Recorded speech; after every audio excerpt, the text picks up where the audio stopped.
नमस्कार, मी doctor Mahesh Gaikwad, Nature Care Fertilizers यांच्या वतीने आज आपण निसर्गाला उलगडून पाहायचंय. खरं तर निसर्गातल्या अनेक गोष्टींचा आपण इथं खूप बारकाईने अभ्यास करणार आहोत. खरं तर त्यांचा हट्ट असं होता की पक्षी आणि पक्ष्यांचे निसर्गातले उपयोग, शेतीसाठी असणारे उपयोग.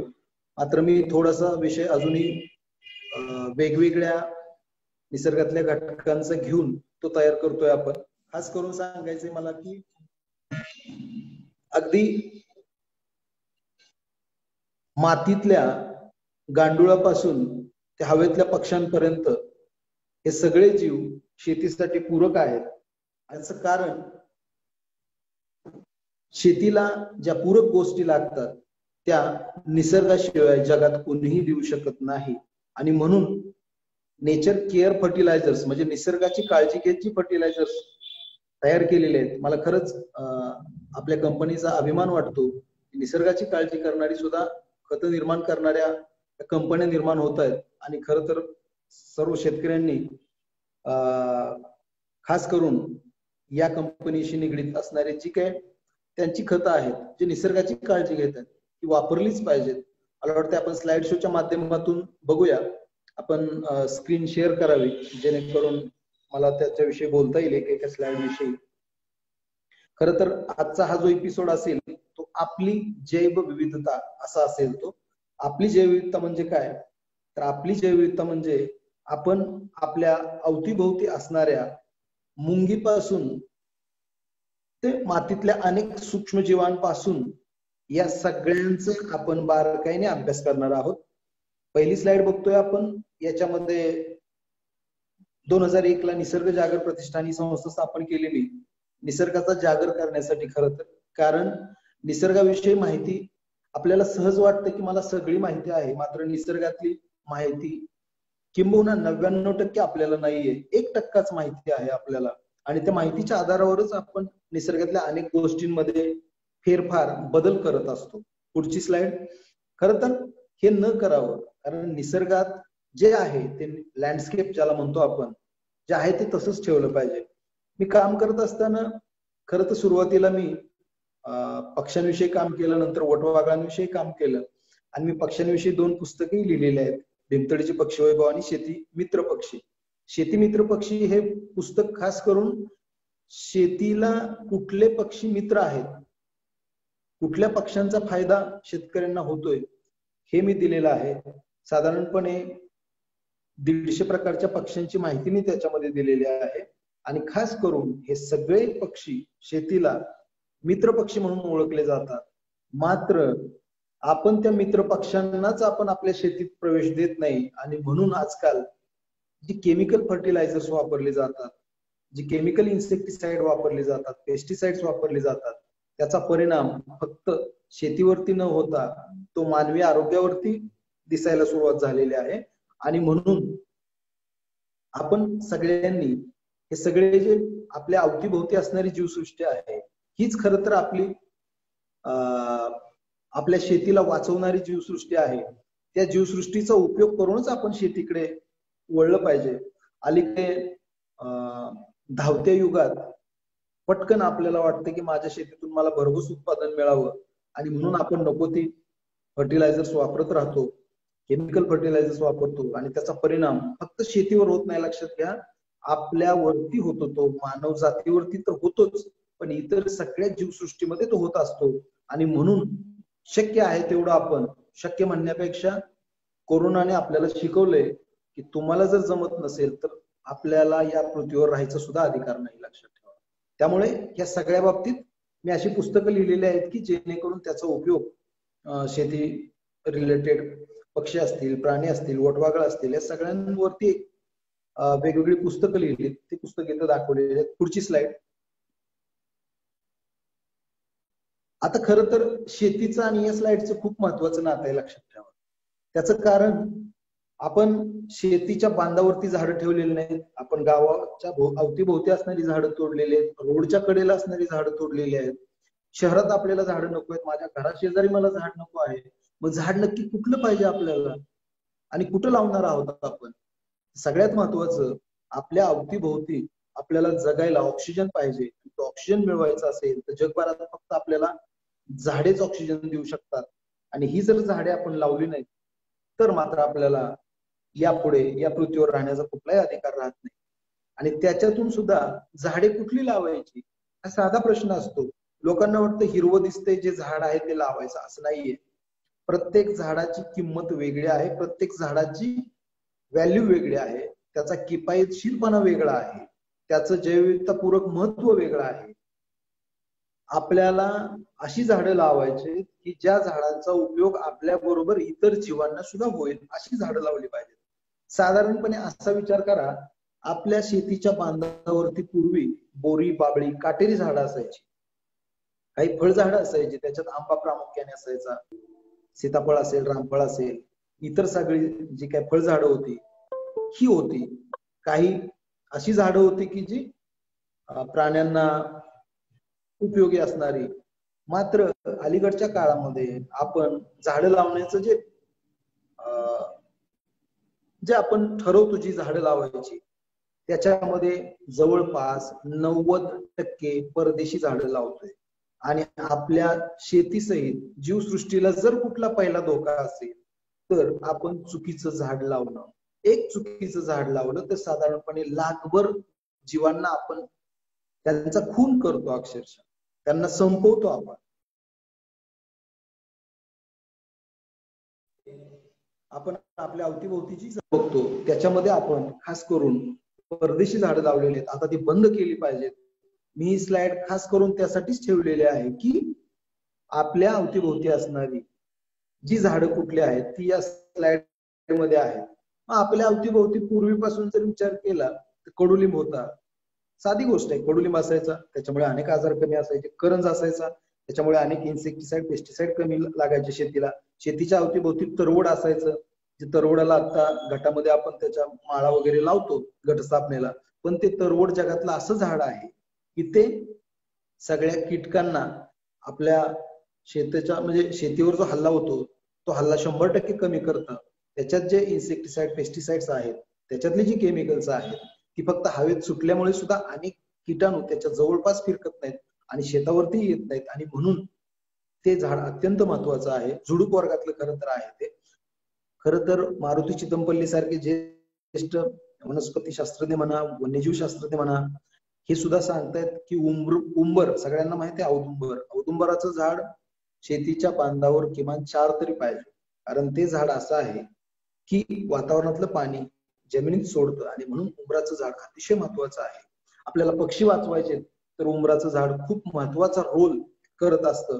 खरं तर पक्षी वाचवायचे म्हणजे नेमकं काय करायचं हेच आजपर्यंत आपल्याला कळत नाही. आपल्याला सगळ्यांना पक्षी आवडतात, मात्र त्यांना वाचवायचं असेल तर आपण कुठलीही कृती करत नाही. प्रत्येकाला सुगरण पक्षी आवडतो का तर एवढं सुंदर घरटं बांधतो, सुगरणीचा खोपा आपल्याला आवडतो. मात्र त्या बिचाऱ्या सुगरणीला कधी आपण विचारलं नाही तुला झाड कुठलं आवडतं.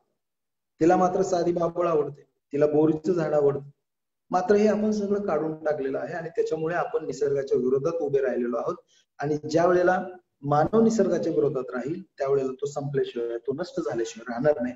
आणि म्हणून हा जो चार्ट तुम्हाला दाखवलाय त्यांचा उपयोग त्या सगळ्यांना खूप चांगल्या प्रकारे होईल म्हणून ही स्लाइड मी इथं दाखवलेली आहे.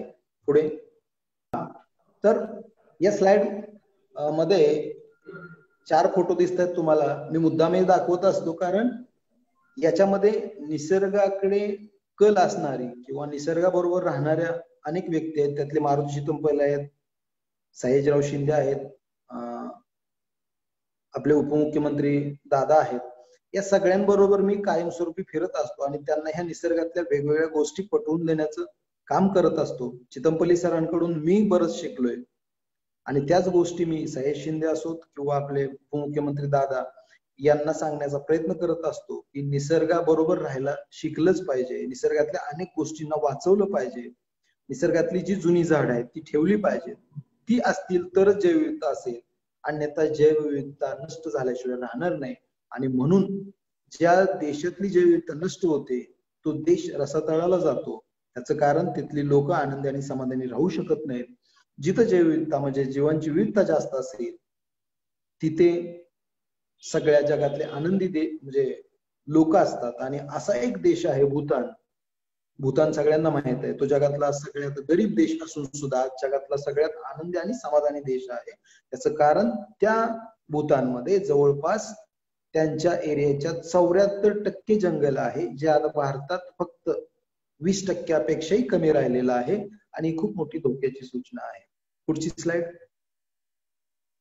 त्यामुळे आपण एकट्यानेच काम करायचं नाहीये, तर हे सगळ्यांना त्याच्यामध्ये घेऊन आपल्याला पुढे जायचंय, एवढं लक्षात घ्या. नेक्स्ट.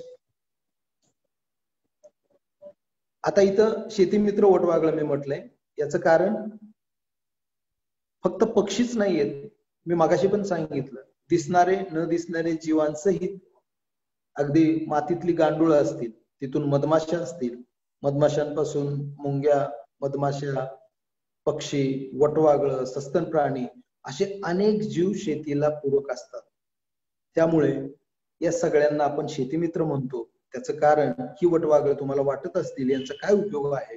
कोरोनाच्या काळात यांच्याबद्दल खूप टीका झाली, यांना खूप ठिकाणी मारण्यात आलं, यांची झाडं तोडण्यात आली. मात्र वटवाघळाने भारतात कोरोना झालेला नाही. भारतात कोरोना व्हायचं कारण तो विमानाने आला आपल्याकडे. या वटवाघळांनी कुठल्याही भारतीय वटवाघळांमुळे कोरोना झालेला नाही. त्यामुळे यांना अजिबात घाबरू नये. मला तर रात्रीचे सुद्धा फोन यायला लागलेत अलीकडे की आमच्या घरात वटवाघळ आले, काय करायचं. अशा वेळेला दिवे बंद करायचे, वटवाघळ निघून जातात. छोटी वटवाघळ, पाकोळ्या म्हणतो, ते येतात, त्या डास खाण्यासाठी येत असतात. आपल्याकडे त्यांचं कुठलंही काम नसतं. आणि म्हणून यांना अजिबात घाबरू नका, यांच्यामुळे कोरोना होत नाही. मी वटवाघळाचा संशोधक म्हणून हे जबाबदारीने तुम्हाला सांगतोय. भारतीय वटवाघळांमुळे आजपर्यंत एकाही व्यक्तीला कोरोना झालेला नाही, किंवा आजपर्यंत वटवाघळांमुळे अशी कुठलीही महामारी भारतात आजपर्यंत आलेली नाही. त्यामुळे आपण घाबरायचं कारण नाही. मी मुद्दामी स्लाइड दाखवत असतो प्रत्येक वेळेला. यांचा उपयोग ऐकला तर तुम्हालाही नवल वाटेल. जे जंगल दिसते त्याच्यामध्ये 33% वाटा यांचा आहे. तुम्ही महाबळेश्वर, पाचगणीच्या सह्याद्री घाटात फिरायला जाता, त्यातलं 33% जंगल हे हिरवगार ठेवतात. वटवाघळांचे बरेच 1400 प्रकार आहेत. त्यातले शाकाहारी वटवाघळ, आता फलाहारी वटवाघळ आणि कीटक पक्षी. फलाहारी वटवाघळ रात्रभर झाडं लावण्याचं काम करतात आणि कीटक पक्षी वटवाघळ रात्रभर कीटक खाण्याचं काम करतात. जे कीटक शेतीला प्रचंड हानिकारक असतात त्यांना खाण्याचं काम वटवाघळ करत असतात. त्याच्यामुळे ही वटवाघळ आपल्यासाठी अत्यंत महत्वाचे आहेत. रात्रभर उडणारे डास हे खात असतात आणि डासांना खाणं म्हणजेच अनेक आजार आपल्यापासून लांब ठेवणं. त्यामुळे यांचा रोल आपल्या जीवनात अत्यंत महत्वाचा आहे. वटवाघळ नसतील तरीही आपण शेती करू शकत नाही, लक्षात ठेवा. कारण रात्रभर उडणाऱ्या कीटकांना फक्त जगात वटवाघळेच खात असतात. त्याच्यामुळे या सगळ्यांना वाचवलं पाहिजे. शेती करण्यासाठी मी परत सांगतो, शेतकरी फक्त पेरणी करू शकतो चांगली, त्याला पाणी देऊ शकतो. बाकीचं सगळं जग, पिकांना लागणारं जग आहे ते निसर्गामध्ये आहे. त्यातले कीटक आले तर वटवाघळ खातील, काही पक्षी खातील. ज्या वेळेला पॉलिनेशन येतं त्यावेळेला मधमाशा बसतील, त्या मधमाशा परागीभवनाचं काम करतील. त्यामुळे आपला रोल फक्त जेवढा आहे तेवढाच केला पाहिजे आणि इतर जीवांना वाचवलं पाहिजे. हे मात्र आपलं अत्यंत महत्वाचं काम आहे. पुढची स्लाइड. हे मी स्वतः वटवाघळ पकडले, त्याचं कारण मला जवळपास 7,000 ते 8,000 वटवाघळ मी पकडली, जेणेकरून मला त्याचा अभ्यास करायचा होता, संशोधन करायचं होतं. आणि म्हणून मी ती वटवाघळ जवळून बघायचो, पकडायचो. खूप छान दिसतात वटवाघळ. आपल्याकडे भीती घातलेली आहे, मात्र ती भीती पण चांगली आहे. त्याचं कारण कोणी याला पकडूही नाही, कारण याच्यापासून रेबीज नावाचा जो आजार होतो तो वटवाघळांमुळे होत असतो. वटवाघळांमुळे रेबीज होतो म्हणून लोक घाबरतात, पण वटवाघळ कोणाच्याही घरी येऊन चावत नाही, त्यामुळे घाबरायचे कारण नाही. पुढची स्लाइड. चला हवा येऊ द्या तुम्ही नेहमी पाहत असता, आता बंद आहे का मला माहित नाही, पण ज्या वेळेला मागच्या 1-2-4 वर्षापूर्वी चला हवा द्या खूप चांगला एपिसोड असायचा आणि त्याच्यामध्ये मी पक्षी, वटवाघळे, मुंग्या याच्याबद्दल बोललो होतो. त्यांनी खास करून माझी निवड केली होती बारामतीमध्ये. आणि त्यावेळेला मी या सगळ्या निसर्गातल्या अद्भुत जीवांबद्दल माहिती सांगितली होती. माझा पर्पज एकच होता की लोकांमध्ये याची माहिती गेली पाहिजे. तो शेती करतोय त्याच्यापर्यंत ही माहिती गेली पाहिजे आणि त्याचा खूप चांगला फायदा झाला. कारण त्यानंतर मला हजारो फोन आले की आम्हाला वटवाघळ माहित नव्हती किंवा त्याचा एवढा महत्वाचा रोल आहे पृथ्वीवरती हेही माहित नसायचं. पुढची स्लाइड. याच्यामध्ये मी काही स्लाइड्स अशा केलेल्या आहेत की तुम्हाला निसर्गाबरोबर राहायचे, म्हणून निसर्ग शिक्षण घ्यायचंय आणि मुलांना सुद्धा शेती लहानपणीच समजली पाहिजे. शेती समजणं म्हणजे फक्त शेतात काय पेरलंय हे नको, शेतीला कोण कोण मदत करते ह्या गोष्टी समजावून सांगणं हा माझा प्रमुख उद्दिष्ट आहे. खरं तर मी त्यासाठी खूप मोठ्या प्रमाणात शाळांमध्ये काम करतोय, शेतकरी गटांमध्ये काम करत असतो, शिवार फेरी घेत असतो आणि त्याच्यामध्ये मग मी सांगत असतो की हे सगळे जे जीव आहेत या जीवांना आपल्याला जपायचंय. हेच आपले खरं तर पाहुणे आहेत. शेतकऱ्यांचे पाहुणे कोण आहेत? मधमाशा त्यांचे पाहुणे आहेत, मुंग्या त्यांचे पाहुणे आहेत, अनेक फळझाडं त्यांची पाहुणे आहेत, वटवाघळं असतील, हे सगळे जीव त्यांचे जवळचे आहेत आणि यांना जपणं हे लहानपणापासून जमलं पाहिजे. म्हणून मी हे निसर्ग शिक्षण अर्थात निसर्ग सहल काढत असतो परिसरात आणि त्याच्या माध्यमातून मी प्रत्यक्ष जो जीव दिसतोय त्याच्याबद्दल बोलत असतो. पुढची स्लाइड. याच्यामध्ये तुम्ही बघत असाल की आपला जो देश आहे त्याची मानचिन्ह आहेत, त्याबरोबर महाराष्ट्र राज्य जे आपलं आहे त्याची मानचिन्ह दिलेले आहेत मी इथे. आणि खास करून ही सगळी मानचिन्ह आहेत. हे का आपण करतो, ह्या गोष्टी आपल्याला का महत्वाच्या आहेत? कारण हे सगळे असतील तर आपल्या जीवनात खरा आनंद आहे. लक्षात ठेवा. तुम्ही एखादा वाघ बघितला तर तुमच्या अंगावरती, ज्यांनी बघितला असेल त्यांना समजेल की अंगावरती असे एकदम आनंद म्हणजे प्रचंड आनंद होतो, हार्मोन्स सिक्रेट होतात खरं तर बॉडीमध्ये आणि मग आपल्याला अजून उत्साह येतो जगण्यातला. आणि म्हणून या सगळ्या गोष्टी आपल्या अवतीभोवती असणं नितांत गरजेचं आहे. आपल्या अवतीभोवती एखादं तामण असेल, तामणाचं झाड असेल, आंबा असेल, वड असेल, कमळाची फुलं असतील, पक्षी असतील, आपल्या जीवनातला आनंद परमोच्च असतो. लक्षात ठेवा. म्हणून जैवविविधता ही अतिशय महत्वाची आहे आणि त्या जैवविविधतेला वाचवायचं असेल तर आपल्या मध्ये स्वतःमध्ये तो बदल असणं गरजेचं आहे. नेक्स्ट, पुढची स्लाइड.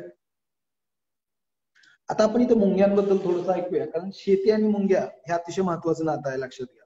बरेच शेतकरी मुंग्यांची वारुळं, जगात एक लक्षात ठेवा, मुंग्या आणि वाळवी हे दोनच कीटक आहेत की जे वारुळ बांधतात. आता हे वारुळ बांधतात याचा अर्थ असा आहे की हे दोनच जीव अगदी सुरुवातीपासून त्यांच्या इव्हॅल्युएशन काळापासून आजपर्यंत या वारुळांमुळे टिकून आहेत. या वारुळाची कमाल तुम्हाला सांगितले तर नवल वाटेल. हे वारुळ जेवढं जमिनीच्या वर असतं तेवढंच ते जमिनीच्या खोल असतं. लक्षात ठेवा. 10 फूट जमिनीच्या वर असेल तर ते 10 फूट खोल असतं. वारुळांचे अनेक प्रकार आहेत, त्यातले मी काही दाखवलेले पण आहेत इथं. पण मुंग्यांचं महत्व काय आहे तर 50 टन 1 स्क्वेअर किलोमीटर मध्ये, म्हणजे 1 किलोमीटर लांब रुंद असं जर आपण 1 स्क्वेअर किलोमीटर घेतलं त्याच्यामध्ये 50 टन खत निर्मिती दरवर्षी करतात. जिथं पृथ्वीवरती माती आहे, बर्फ असणाऱ्या ठिकाणी मुंग्या नसतात, आर्टिक आणि या झोन मध्ये मात्र पाणी आणि आर्टिक झोन मध्ये, मात्र जिथं जिथं जमिनीवरती तिथं तिथं खत निर्मितीचा मोठे कारखाने म्हणून समजले जातात ह्या मुंग्या. लक्षात ठेवा. शेती करताना ज्यांच्या शेतीच्या भोवती मुंग्यांची वारुळ जास्त आहेत तिथं शेती खूप चांगल्या प्रकारे करता येते, कारण त्या कायमस्वरूपी त्या मातीत एरेशन करत असतात. त्याच्यातले अनेक सीड्स गोळा करून त्यांच्या वारुळामध्ये ठेवत असतात. जे काही अन्न असेल ते ठेवतात, त्याच्या बदल्यात ते फिरत असतात कंटिन्यू, एरेशन होतं जमिनीमध्ये. आणि या मुंग्या नसतील तर ती शेतीच नाहीये. त्या शेतीत आपण काही पेरलं तरी उगवणार नाही. मीठ फुटलेल्या शेतीत कधी मुंग्या नसतात, किंवा मीठ आता फुटायला सुरुवात होणार आहे, सॉल्टी होणार आहे जमीन, तिथेही मुंग्या नसतात. त्याच्यामुळे आपल्याला ती इंडिकेशन करत असतात की बाबा थांबव, आता तुझं हे जे केमिकल फर्टिलायझर्स वापरतोय किंवा केमिकल इन्सेक्टिसाइड, पेस्टिसाइड वापरतोय आपण, ते थांबवले पाहिजे. अन्यथा ह्या मुंग्या नष्ट होतील. मुंग्या नष्ट व्हायच्या अगोदर आपण नष्ट होणार आहोत. लक्षात ठेवा. त्याचं कारण मुंग्या आहेत म्हणून आपण आहोत. पृथ्वीवरती ज्या दिवशी मुंग्या नसतील त्याच्या खूप अगोदरच आपण संपलेला असू. त्यामुळे मुंग्यांची वारुळ अतिशय महत्वाची आहेत. जंगलाचे डॉक्टर आहेत, लक्षात ठेवा. मुंग्या आणि वाळव्या, काही लोक म्हणतात अरे वाळवी तर खूप नष्ट करते लाकडाला. कधीही वाळवी जिवंत झाडाला लागत नाही. एखादं झाड आजारी पडल्यानंतरच ती वाळवी लागते. लक्षात ठेवा. जसं आपण आता कोरोनाने बाधित व्हायला लागलो याचा अर्थ आपण खूप आजारी आहोत. आपण काही हेल्दी आहोत असं नाही, अजिबात. लक्षात ठेवा. हेल्दी असतो तर त्या पर्सनला होतच नाही कोरोना. तसं ज्या वेळेला निसर्गात झाडं आजारी पडतात त्यावेळेला त्यांच्यातून विशिष्ट वास येतो आणि तो वास ओळखून त्या वाळवी त्याच्यावरती अटॅक करतात आणि त्याचं रूपांतर खतात करतात. त्यामुळे परत एकदा ते खत जंगलाला वापरलं जातं आणि कमी वेळेत खत निर्मिती करण्याचं जगात सगळ्यात चांगलं उदाहरण कोण असेल तर ती वाळवी आहे. त्याच्यामुळे हे वाचवलं पाहिजे. आपल्या अवतीभोवती मुंग्यांची, वाळवींची वारुळ असतात, ती वाचवलीच पाहिजेत, लक्षात ठेवा. आता त्याच्यात सैनिकी मुंगे असतात, ते एकमेकांशी युद्ध खेळतात, मुंगे एसी वापरतात, हे सगळ्या अनेक असंख्य गोष्टी आहेत, त्या काय मी इथं सांगत नाही. त्यामुळे ह्या गोष्टी आपल्याला निसर्गातल्या प्रत्येक गोष्टीला घेऊन शेती करायची, एवढं मात्र लक्षात ठेवा. पुढची स्लाइड घ्या, पुढची स्लाइड. हा, इथं थोडेफार मी मुंग्यांचे वेगवेगळे प्रकार दाखवलेले आहेत तुम्हाला, कारण आपण ज्या वेळेला कुठले रान पेटवून देतो त्याच्या वेळेला त्यांची हालत खूप वाईट असते. मात्र त्यावेळेला त्या वारुळात जाऊन बसतात, मात्र परत त्यांना खाद्य शोधावं लागतं आणि बरंच त्याच्यामध्ये त्यांचं डेथ्स होत राहतात. आणि म्हणून कधी रान पेटवायचं नसतं जास्त करून. आपण बऱ्याचदा अनेक वाळलेली म्हणजे जसे कुसळी गवत पेटवून देतो, मात्र याच्यात अनेक लाखो कीटक मेले जातात आणि हे आपल्या दृष्टीने खूप घातक आहे, लक्षात असावं. पुढे, मधमाशांशिवाय तर आपण शेतीच करणार नाही, लक्षात ठेवा. मधमाशांशिवाय आपण शेतीच करू शकत नाही. परागीभवनाचं सगळ्यात महत्वाचं काम मधमाशा करतात आणि अल्बर्ट आइन्स्टाईनचं असं मत आहे, मधमाशा संपल्यानंतर 4 वर्षात मानव जातच संपेल. त्याच्यामुळे मधमाशांना जपावं लागेल. आपल्या अवतीभोवती असणारी काटेरी झाडं लावली पाहिजेत, शेताच्या बांधावरती ठेवली पाहिजेत. जी जुनी झाडं आहेत त्यांनाही वाचवलं पाहिजे. जिथं मधमाशांची पोळी ती वाचवली पाहिजेत. कुणी येत असेल, जाळत असेल त्यांना रोखलं पाहिजे, तरच आपण शेती करू शकतो. मधमाशा ज्या दिवशी संपतील त्याच्या अगोदर शेती संपलेली असेल, लक्षात ठेवा. आणि त्याच्यानंतर आपलं तर काय खरं नाही. आणि सगळ्यात महत्वाचं तुम्हालाही माहिती असणं गरजेचं आहे, डाळिंब पीक घेतात जे शेतकरी, त्यांच्या माहितीसाठी सांगतो, जे डाळिंब घेतात त्यांच्या शेतात जर मधमाशा नसतील तर डाळिंब जगात आपण खाऊ शकत नाही. डाळिंब असं आहे फळ की ज्याला फक्त मधमाशीच आपल्यापर्यंत पोहोचवू शकते, कारण फुलाचं रूपांतर फळात होण्यासाठी केवळ मधमाशी ते परागकण इकडचे तिकडे नेऊ शकते आणि म्हणूनच फुलाचं रूपांतर फळात होऊ शकतं, अन्यथा होत नाही. कुठल्याही दुसऱ्या कीटकांना डाळिंबाच्या फुलातला परागकण फोडता येत नाही, फक्त मधमाशीच फोडू शकते. असे अनेक आहेत. काकडी तुम्ही खाता, वेलवर्गीय अनेक, काकडी असेल, दोडका असेल, भोपळा असेल, तुमचा कारला असेल, हे सगळे वेलवर्गीय बहुतांश मधमाशांमुळे तुमच्यापर्यंत पोहोचतात. अनेक अशी खाद्य आहेत की ते फक्त मधमाशा आपल्यापर्यंत, कांदा तुम्ही खाता, कांदा तर मधमाशांशिवाय तुमच्यापर्यंत येऊच शकत नाही, कारण कांद्याचं बी तयार व्हायचं असेल तर फक्त आणि फक्त मधमाशा मदत करतात. त्याच्यामुळे यांना वाचवणं आपलं प्रथम कर्तव्य आहे असं मी मानेन. आणि हे नसतील तर आपण राहू शकत नाही. आपल्या जीवनातला शेती हा भाग संपला तर मानव जात ही संपेल लवकर. आणि शेती संपायची नसेल तर यांना वाढवलं पाहिजे, आणि हे वाढले तरच आपली शेती आणि उत्पादन वाढेल, एवढं लक्षात ठेवलं पाहिजे. आता याच्यात सुद्धा मधमाशांविषयी सुद्धा माझ्याकडे प्रचंड माहिती आहे, कारण मी 15 वर्ष याच्यामध्ये संशोधन करतोय. मात्र मी जी काही महत्वाची माहिती तेवढी तुम्हाला मी सांगतोय. खास करून उत्पादन वाढीसाठी यांचा उपयोग केला जातो फॉरेन कंट्रीमध्ये, भारतातही केला जातो. 30 ते 40% उत्पादन वाढतं. एकरात 10 पोती बाजरीची होणार असतील तर यांचं प्रमाण जास्त असेल तर ती 15 पोती होतील. जी इतक्या मोठ्या प्रमाणात जर उत्पादन वाढत असेल तर आपण यांच्याकडे दुर्लक्ष करतो का, हा पहिला प्रश्न. आपल्या अवतीभोवती असणारी मधमाशांची पोळी अनेक जण काढून नेत असतात, त्यावेळेला पण आपण गप्प असतो, आपल्याला काहीच वाटत नाही. पण आपल्याला हीच कल्पना नाहीये की यांच्यामुळे आपण शेती करतोय, त्यामुळे यांना वाचवणं नितांत गरजेचं आहे. पुढची स्लाइड. इथं मी काही मधमाशांचे जवळून म्हणजे त्यांची पिल्लं कशी असतात, मधमाशी सुरुवातीच्या स्टेजमध्ये कशी असते, पोळं कसं असतं, हे मी दाखवण्याचा इथं प्रयत्न केलेला आहे. यांच्यामध्ये एक राणी असते, बाकी सगळ्या कामकरी माशा असतात, नर नसतात जास्त, म्हणजे नर फक्त मादीशी मिलन करण्यासाठी असतात, त्यानंतर ते मरतात. मादीचं आयुष्य म्हणजे क्वीन बीचं, राणी माशीचं आयुष्य मात्र जवळपास 3.5 ते 4 वर्षाचं असतं. कामकरी माशा मात्र फक्त 6 महिन्याच्या आसपास जगू शकतात.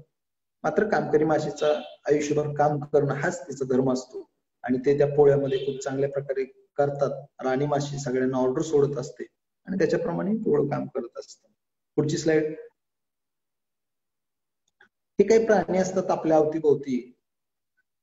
चिंकारा नावाचा हा प्राणी आहे, हरिण म्हणतो आपण. हे आणि बोरी बाबळी यांचं नातं खूप आहे, कारण हे असतील तर बोरी आणि बाबळीची झाडं असतील, कारण याची उंची जेवढी जाते वर तेवढीच उंचीची झाडं वाढतात बोरी आणि बाबळीची. हेच खातात त्यांचे फळ, बोरा आणि काही बाबळीच्या शेंगा, आणि त्यांच्या विष्ठेतून ते पडतात किंवा तोंडातून ते परत टाकतात, त्यावेळेला त्या बोरीची झाडं लागतात बाबळीची झाडं विष्ठेतून लागतात आणि म्हणून त्या बाबळीला आणि बोरीलाही माहित आहे की हार नसतील तरच आपण आहोत. आणि याला सिम्बायोटिक रिलेशनशिप असं म्हणतात. म्हणून प्रत्येक जीव वाचला पाहिजे. जरी शेतकऱ्याचं थोडंफार नुकसान झालं तर त्यासाठी वन विभाग जबाबदार असतो. त्यांनी त्याला भरपाई दिली पाहिजे. आपण फक्त माणसाशी आहोत की ती भरपाई घेत नाही आणि यांना मारायचा प्रयत्न करतो. त्यामुळे मला असं वाटतं की हे काय वन विभागाचं धन नाहीये, हे आपल्या सगळ्याचं धन आहे. सृष्टी म्हणजे आपली आहे, ते काय कुठल्या विभागाची नसते. म्हणून प्रत्येकाने प्रत्येक जीव वाचवला पाहिजे. घोरपडी गावात विकायला येतात काही जणांच्या, काही जण तिथं येतात, त्यावेळेला ते सोडून दिले पाहिजे. ते विकत घेऊन सोडा, अन्यथा त्याला पोलीस कारवाई करून सोडा, पण ते त्याचं जीवन आहे त्याला जगू द्या, तरच आपण जगणार आहोत. नेक्स्ट पुढची स्लाइड. आता इथं पक्ष्यांचे विश्व खास करून मी दाखवलेलं आहे. हे अनेक पक्षी इथं मी दाखवलेले आहेत. त्याच्यातले काही पक्षी परागीभवनासाठी मदत करतात, काही निसर्ग स्वच्छ ठेवायला मदत करतात, काही कीटक खाणारे, काही उंदीर, असे अनेक पक्षी, वेगवेगळ्या प्रकारच्या पक्ष्यांचा रोल वेगवेगळा आहे, लक्षात ठेवा. जशी चिमणी कमी झाली तसे अनेक कीटक वाढले. तुमच्या माहितीसाठी सांगतो, पिकांवरती कीटकांचं प्रमाण वाढण्याचं तेही एक कारण आहे. चिमणीची संख्या झपाट्याने कमी झालेली आहे आणि त्याचा परिणाम पिकांवरती कीटक वाढत आहेत. त्याचं कारण चिमणीच्या खाद्यामध्ये जवळपास 300 प्रकारचे कीटक असतात. त्याच्यामुळे ती अनेक कीटकांना खायची, त्याचा परिणाम आपल्या शेतीवरती व्हायचा. शेती खूप चांगली राहायची. मात्र आज चिमणी पाहायलाच मिळत नाही. ज्या गावांमध्ये बोरी बाबळीची झाडं आहेत तिथंच ती राहणार, बाकीच्या ठिकाणावरून ती नष्ट होणार. कारण आपल्याला पामची झाडं आवडतात, आपल्याला परदेशी झाडं आवडतात, ती कुठल्याही पक्ष्यांना आवडत नाहीत. खास करून आज तुम्ही जेवढे ऐकताय तेवढे सगळ्यांनी लक्षात घ्या, आपल्या अवतीभोवती शेतीच्या बांधावरती फक्त भारतातली, अर्थात आपल्या प्रदेशातली, आपल्या भागातलीच झाडं लावली पाहिजेत. आता आपल्या भागातली झाडं कशी ओळखायची? तुम्ही फिरायला गेला तर तुम्हाला 100 लिंबाची झाडं दिसली तर समजायचं आपल्या भागात लिंबाचं झाड आहे, करंज आहे, ही आपली झाडं आहेत. मग वड, पिंपळ, उंबर असेल, त्याच्यामध्ये शेवगा असेल, हादगा असेल, ही सगळी झाडं आपल्या अवतीभोवती लावा, जेणेकरून हे सगळे पक्षी आपल्या अवतीभोवती येतील. अन्यथा मी 100 गुलमोहर लावले, गुलमोहर म्हणजे बावळट लोकांनी लावलेलं झाड म्हणजे गुलमोहर, नीलमोहर, ते दिसायला सुंदर आहे पण त्याचा कुठलाही उपयोग नाही, लक्षात ठेवा. रेन ट्री अजिबात लावायचं नाही, सप्तपर्णी अजिबात लावायचं नाही. अनेक म्हणजे बिटी तुम्ही शहरात बघितलं तर पिवळ्या फुलांचं बिटी असेल, पाम असतील वेगवेगळे, ही सगळी परदेशी झाडं आपण जर लावली तर आपली जीवसृष्टी आपण नष्ट करणार आहोत, एवढं लक्षात ठेवा. आणि म्हणून माझं खास करून तुम्हाला सांगणं आहे की तुम्हाला जर हे सगळे पक्षी वैभव वाचवायचं असेल तर आपल्याला आपल्याच भागातली झाडं लावली पाहिजेत. किंबहुना निसर्गाची झाडं मोठी होतात त्यांना वाचवलं पाहिजे, जुनी झाडं वाचवली पाहिजे. आणि यातले सगळे पक्षी, काही घरटी जुन्या झाडांवरती घालतात, काही ढोलीत घालतात, ढोलींना मोठी झाडं लागतात, जुनी झाडं लागतात आणि मग त्याच्यात ते घरटी करतात. मात्र हे सगळं आपल्याला दिसायला सुंदर दिसतं, आपणही त्याची चर्चा करतो आणि वाचवायची वेळ आली, माझ्या शेतात जर एखादं वाळलेलं झाड असेल आणि मी जर त्याच्यात एखादं घरटं बघितलं तरी मी तोडतो, तर मग या माहितीचा कुठलाही उपयोग होत नाही. आणि म्हणून चितमपल्ली सांगतात की नुसती माहिती घेऊन थांबायचं असेल तर त्या माहितीचा कचराच होतो, पण माहिती घेऊन तुम्ही त्याचा ज्ञानामध्ये जर त्याचा उपयोग केला तर मात्र त्याचा काहीतरी समाजाला, या निसर्गाला उपयोग होईल. आणि आज जे तुम्ही ऐकलं त्याच्यात मला एकच सांगायचंय की आपण झाडं लावताना, झुडपं लावताना, गवत लावताना आपल्याच भागातलं असावं. त्यामुळे आपल्या भागातले पक्षी प्राणी सगळे वाचतील. अन्यथा ही जी सगळी जीवसृष्टी तुम्ही बघताय ती वाचवणं खूप अवघड काम आहे. किंबहुना ती वाचणार सुद्धा नाही. जर आपण सुगरण वाचवायची म्हणून जर 100 पामची झाडं लावली तर बिचारी सुगरण त्याच्यावर नाही घरट करत. ती कुठंतरी सुरक्षित ठिकाणी काटेरी झाड बघते, एखादं हिंगणाचं झाड असेल, बोराचं झाड असेल, बाबळीचं झाड असेल, ते अगदी विहिरी काठी असेल तर अतिउत्तम. अलीकडे विहिरीच्या काठावर कोण झाडच ठेवणार, त्याला तिथं पण ऊस लावायचंय. म्हणजे ही जी वृत्ती आपली वाईट होत चाललेली आहे. बरेच जण तर अलीकडे मी बघतो रोडच्या कडेला असणारे ते चारे त्याच्यातच शेती करायला लागले. म्हणजे किती बावळटपणाचा कळस असेल तो. ती चारे आहे, ती पाणी वाहून नेण्यासाठी त्याच्या कडेला झाडं असावीत, झाडांवरती पण सुगरणी घरटी करतील. तसं नाही, मला त्या डांबरीपर्यंत पेरायचे किंवा ते ऊस लावायचे, याच्यातून काय मिळवणार आहोत आपण? नाशच आहे. याच्या पुढचं जर शब्द वापरला तर तो नाशच आहे. त्यामुळे मी खास करून लेह लडाख मध्ये जातो, तिथल्या छोट्या छोट्या गावांना भेटी देतो. त्यांची शेती करण्याची पद्धत बघितल्या वाटतं महाराष्ट्रात फक्त आपण म्हणजे हावरटपणा वाढलाय काय आपण. त्यांची 10-15 झाडं असतात, आतमध्ये 10-15 पिकं असतात. त्यांना वर्षाला जेवढं लागतं, कांदा लागेल, बटाटा लागेल, फ्लॉवर, मिरची, ते सगळं त्यांच्या शेतात करतात. आमच्याकडे 50 एकर जमीन, ऊस किती आहे? 50 एकर. खातो काय? खातो मागून आणून. जिथं बाजारात कोणाचं काय मिळेल ते आणायचं आणि ते खायचं.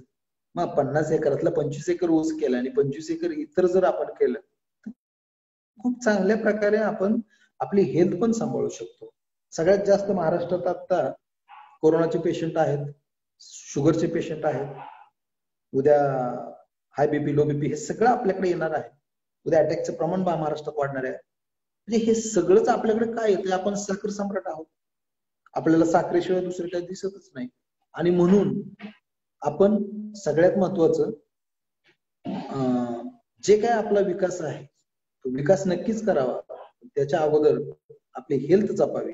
आणि मी परत एकदा सांगतो, जर तुमचं शरीरच चांगलं नसेल, तुमचा 100 एकर ऊस आहे का 50 एकर ऊस, याला विचारतात. तुम्हाला फक्त एकच गोष्ट करायची यापुढे, जेवढी शेती असेल त्यातली किमान आपल्या फॅमिलीला जे काही लागतं वर्षभर खायला, ते त्याच्यात आपण ऑर्गॅनिक पद्धतीने उगवलं पाहिजे, पेरलं पाहिजे. आणि ते ज्या वेळेला आपण करू त्याच वेळेला खरा शेतकरी जागृत झाला असं म्हणता येईल. बिचारे 15 गुंठ्यात जर ऑर्गॅनिक शेती चांगली करू शकत असतील तर आपलं, मला वाटतं काय अज्ञानच आहे. याच्या पलीकडे मला दुसरा शब्द वापरायचा नाही इथं. पण मला असं वाटतं की आता आपण किमान या जीवसृष्टीवर जगायचं असेल तर आपल्याला सगळ्यांना घेऊन तिच्या बरोबर जगता येईल. अन्यथा जर स्वार्थ आपला बळावला तर आपला मृत्यू अटळ आहे, हे आता कोरोनाने आपल्याला सांगितलं आहे. आणि ज्याला तो आवाज कळलेला असेल, मला वाटतं यापुढे तरी किमान तो जगण्याच्या स्पर्धेत निसर्गाबरोबर जगेल, तो निसर्गाला सोडून नाही जगणार. सगळे पक्षी प्राणी यांची नाती, एकमेकांशी असलेलं खूप सहजीवन, ती पद्धत खूप वेगवेगळी आहे. त्याच्याबद्दल खरं तर 1-2 तास बोलावं लागतं.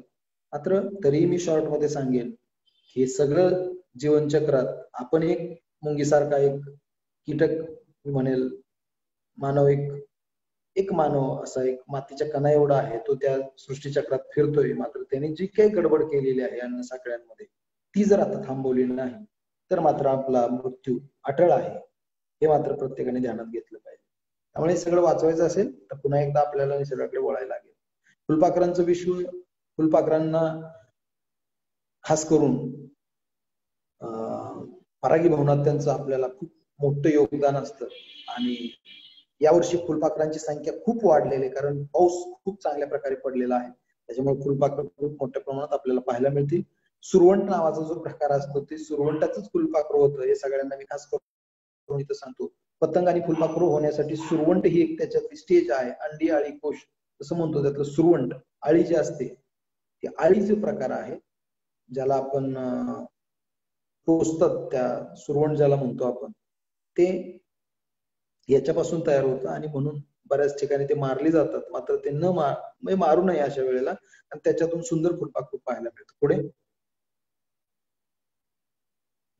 परत एकदा निसर्गाकडे वळायचं असेल तर या गोष्टीप्रमाणे आपल्याला काम करावं लागेल. निसर्गातलं वाचन करावं लागेल, निसर्ग समजावून घ्यावा लागेल, आपल्या अवतीभोवती काय आहे, पर्यावरणपूरक जीवनशैली जगावी लागेल, तरच आपण खरे पर्यावरण मित्र असू असं मला वाटतं.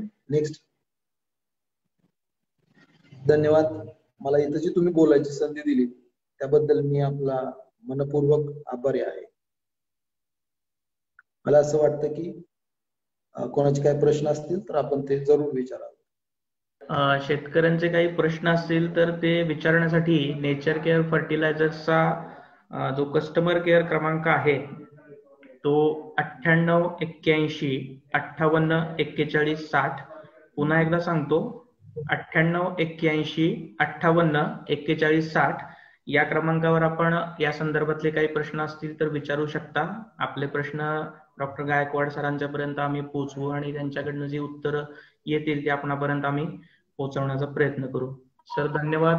नेचर केअर फर्टिलायझर्स मध्ये आपण येऊन आपल्या फेसबुकवरनं चांगल्या पद्धतीनं मार्गदर्शन केल्याबद्दल नेचर केअर फर्टिलायझर्स तर्फे आपले आभार. धन्यवाद.